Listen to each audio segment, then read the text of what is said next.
Hello, Dark Reader, and welcome to the Dark Side of the Library podcast. I'm your host, Katie, and with me is Creepy Carrie. That's such a compliment. Thank you. You're welcome. It was so epic.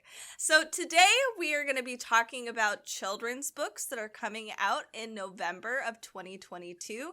I think this might be every month our favorite thing to go through, so I'm very excited. Me too. I love kids' books. All right. So I think you're first with our first kids' book of today. It is a Dungeons and Dragons book, and usually Katie likes to tell you about these, but I snuck in and stole it. It is Dungeons and Dragons Dungeon Academy, Tourney of Terror. Ooh. It's by Madeleine Roux, with illustrations by Timothy Probert. It is the second installment of this middle grade series. It's a great way to get reluctant readers reading because it's action-packed and it's D&D. Who wouldn't want to read about that? Yes. So something big has come knocking on the gates of Dungeon Academy. The undefeated Waterdeep dragons have arrived for the Tourney of Terror games. And it only happens every 50 years, and it features every monster's favorite sport. You want to know the name of their favorite sport? Smash Ball. Goreball! Oh, man, okay. You were close. So I'm not familiar with this term. It says the Dungeon Academy Flumphs. F-L-U-M-P-H? Is that a monster? Oh, is that a kid? Anyway, they're outnumbered, outsized, and outmonstered. But our hero, Zelly Stormclash, she's a forbidden human, secretly disguised as a minotaur. Now I know what I'm going for Halloween next year. A minotaur? Zelly is no stranger to impossible odds. Just a few weeks ago, she and her crew, the Danger Club, come face to face with a maniacal necromancer and his army of undead. Ooh. If this wasn't enough to raise scales, her reoccurring nightmare of a dark entity annihilating her world might be more than just a bad dream. Something sinister is lurking in the halls of the academy, and only Zelly seems to notice. And she uncovers a dark past hidden beneath Dungeon Academy, and she unlocks something that will concern everyone at school, every dragon at Waterdeep, and everything within the Forgotten Realms. Now, if your school is called Dungeon Academy, do you think you might have noticed an actual dungeon long before you did? Yeah, you would think so. Like, that's what you train for, but, Oh, you know. wow, that's fun. So this book, which is called Dungeons and Dragons Dungeon Academy Tourney of Terror, is for grade levels 3 to 7. Reading age 8 to 12 years. The publisher's HarperCollins, and the author is Madeleine Roux. Ooh. All right, my first book of today is actually the final book of a trilogy. The trilogy is called The Secrets of Eden Eld, and this book is called Glassheart. This came out November 1st. It is by Kate Alice Marshall. If you've never picked this trilogy up, I recommend it. It's really similar to Neil Gaiman's Coraline and a mix of Stranger Things, which is awesome. Ooh. So I don't necessarily want to ruin the book I don't want to ruin it. So just check it out. Here is I think this is the first book summary. It is called here's what the summary says. Last Halloween, Eleanor, Pip, and Otto narrowly escaped the clutches of the evil January Society and their leader. Actually, this might be the second one. Whoops. But life in Too Quiet Eden Eld isn't safe just yet. According to the bargain they made with Mr. January, it's now his sister's turn to hunt the three of them, and her methods are a bit more treacherous. I love the cover of all of these books. They are really sinister and dark, but the characters themselves are really vibrant and cute looking. So check out The Secrets of Eden Eld. It is a bit of a sinister fantasy novel. The reading age is for 8 through 12 years old, or grades 3 through 7. It's really cute. So check out this entire trilogy by Kate Alice Marshall. My next book is a baby board book about Krampus. Oh, yay! It's one of the really cool series of Hazy Dell flap books, including Mothman Baby and Nessie Baby. So it's a board book that your baby can chew on and flip the pages with their chubby little hands, and it teaches them about European winter folklore. It's Oh, set on winter solstice in a sparkling alpine village. It's a lift a flap book stuffed full of classic Christmas creatures and customs. It's a cheerful world, and the front cover has a very cartoonish baby Krampus. It's okay. adorable, and they have durable interactive flaps, reading age baby to 4 years. The author is Elias Barks. The illustrator is Zoe Persico, and it's Krampus Baby, a Hazy Dell flap book. I'm so excited for that one. It Me sounds so too. cute. We have to get it for your 1-year-old nephew and not let his mom know because she'll be mad at us. Yes, but it'll be great. I love it. All right, my next book is another one from a series, but we've actually covered this series almost every single month since August. So it's called Witches of Peculiar, and this book is Monstrous Matchmakers. It's really cute. That sounds fun. Yes. So twin witch sisters Bella and Donna play matchmaker in this third book. So when Bella and Dee notice Yvette, the principal of Yikes, so Yikes is the acronym for Yvette I. Coffin's School for Supernatural Students. Yvette is particularly cranky lately, and they think a little romance in her life will cheer her up. And who could be a better match for her than Arnold, their vice principal? So it's really cute. The cover, you can actually see the vice principal, and she's holding hands with Arnold, but he looks like a cute little ghost. And I'm really excited. And you see the twins, they're brewing up a really fun thing in a cauldron. It's awesome. So check out the Witches of Peculiar series. It's adorable, especially if you have kids who love witches. Check out Monstrous Matchmakers by Luna Graves. My next book is a stunningly beautiful picture book that's dark and moody. It's called Paradise Sands, a story of enchantment. It comes out November 8th. It's by Levi Pinfold, who's both the author and the illustrator. It's a captivating tale of eerie places and mystical bargains. When a young girl and her older brother step into the ghostly Paradise Sands Hotel, they fall under the rule of the mysterious Teller. The girl makes a deal with the commanding creature to free them all from his haunting paradise and let them return to their mother, white roses in hand. That's oddly specific. Can we Yes. leave and go visit our mother with white roses in our hands? Anyway, but can the girl, determined as she is, hold up her side of the bargain? It's a contemporary story with the feel of a classic fairy tale. And on Amazon, they're not letting us peek inside, so I snuck over to a different website. Ooh. And they're letting me look at a couple pictures. I have to click to allow cookies. Here's some of the text. It's in front of a giant building. I watched them drink deeply from the spring. Afterwards, Bill did not sing. A sip from the chalice, we enter his palace. He did not laugh. All was quiet and still. Nobody seemed to be in. I think we should leave, I said. And loading the second page. On the second day, the feasting continued. I neither ate nor drank. She's listened to her Persephone myths. Yeah, no kidding. Wow. The art style is very, I can't say sepia, but it's tones of browns and grays, very somber looking.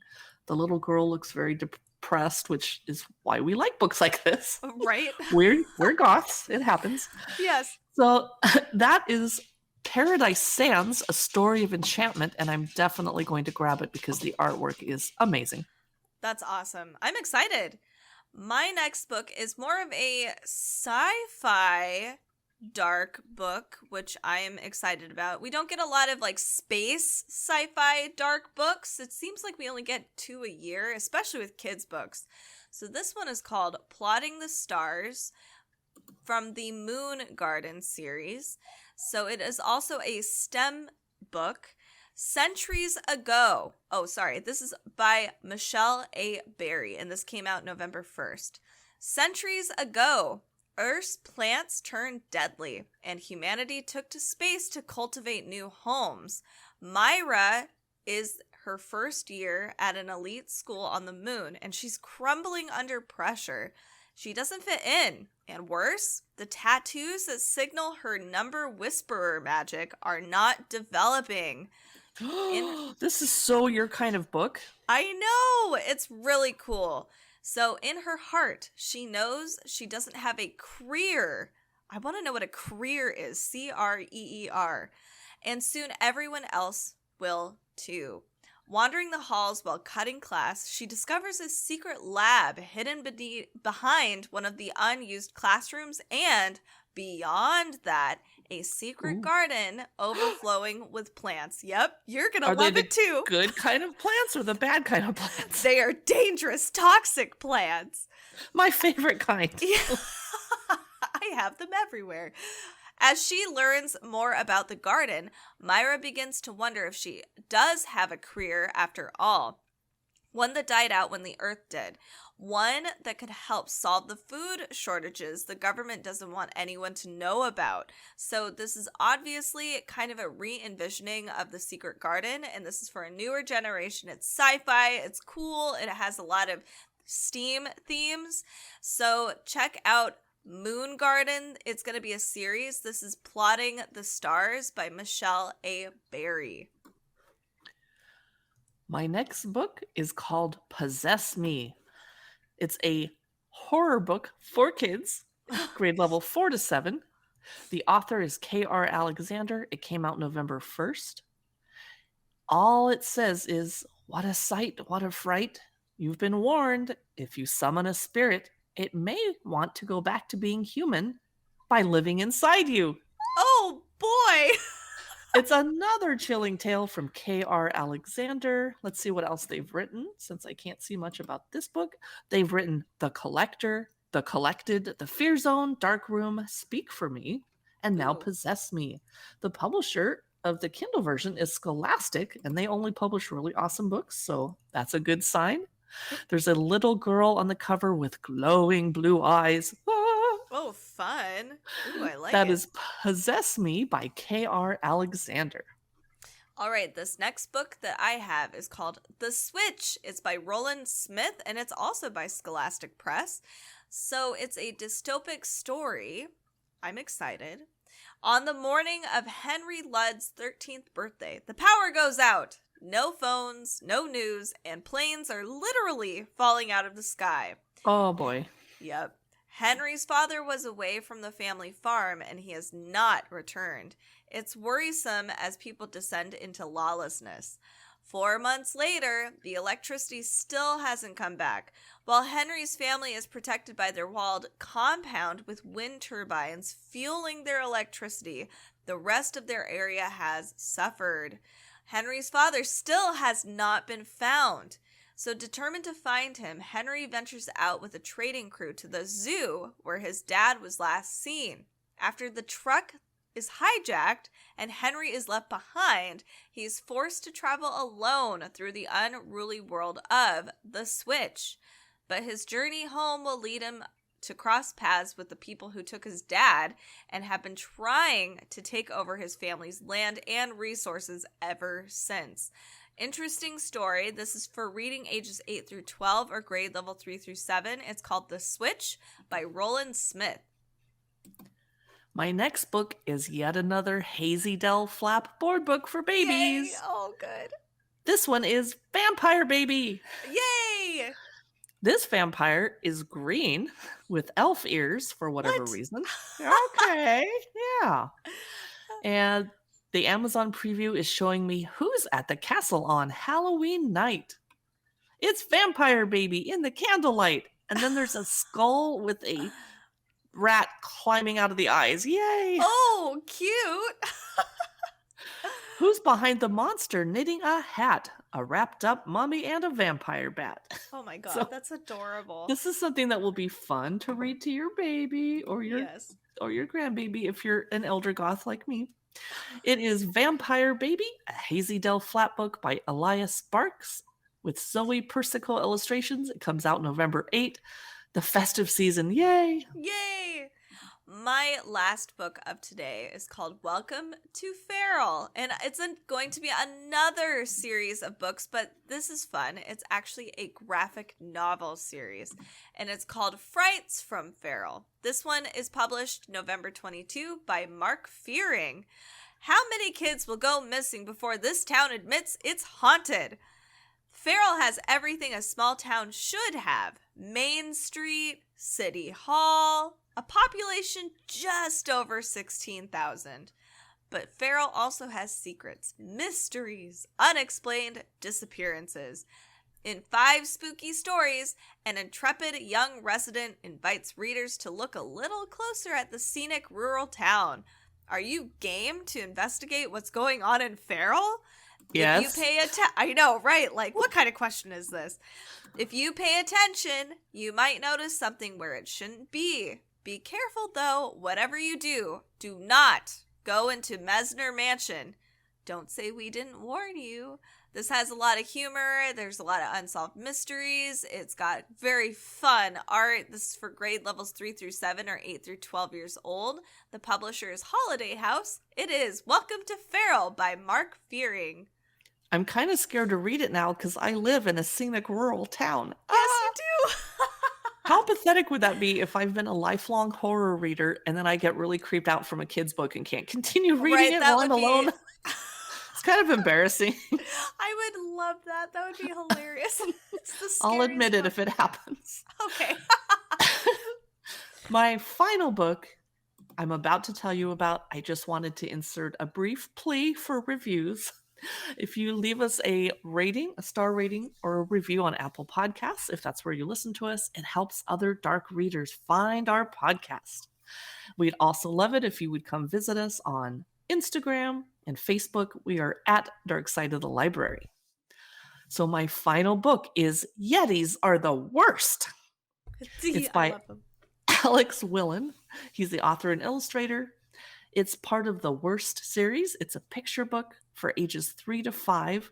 It's actually not very dark. It has cute little Yetis on the front cover. Aww. It's a follow-up to Unicorns Are the Worst and Dragons Are the Worst. So Gilbert the Goblin, who's adorable, by the way, is the first to admit that he was mistaken. Unicorns actually throw the best tea parties and dragons make delicious ice cream soup. This time, though, he can absolutely confirm that Yetis are the worst. Sure, they may seem cool and mysterious, but once you meet one, he's certain they're not all they're cracked up to be. And that's what Gilbert plans to do, meet a Yeti, if he can find one. And how hard can that be? That's Yetis Are the Worst by Alex Willen, and I love monster books. Yes, I do too. That is it for our kids' dark spooky books for November 2022. Be sure to subscribe if you'd like to hear our other episodes on this podcast of adult dark books, especially during the spooky season. We also talk about nonfiction books. Katie does minisodes on the contemporary horror and the dark fantasies that she's reading. And we wanted to mention our Amazon live stream shopping shows where we cover Halloween year-round, horror, tarot decks, oracle decks, dark toys. You can find us at amazon.com/live/dark side of the library. Thanks so much for listening and have a spooky day.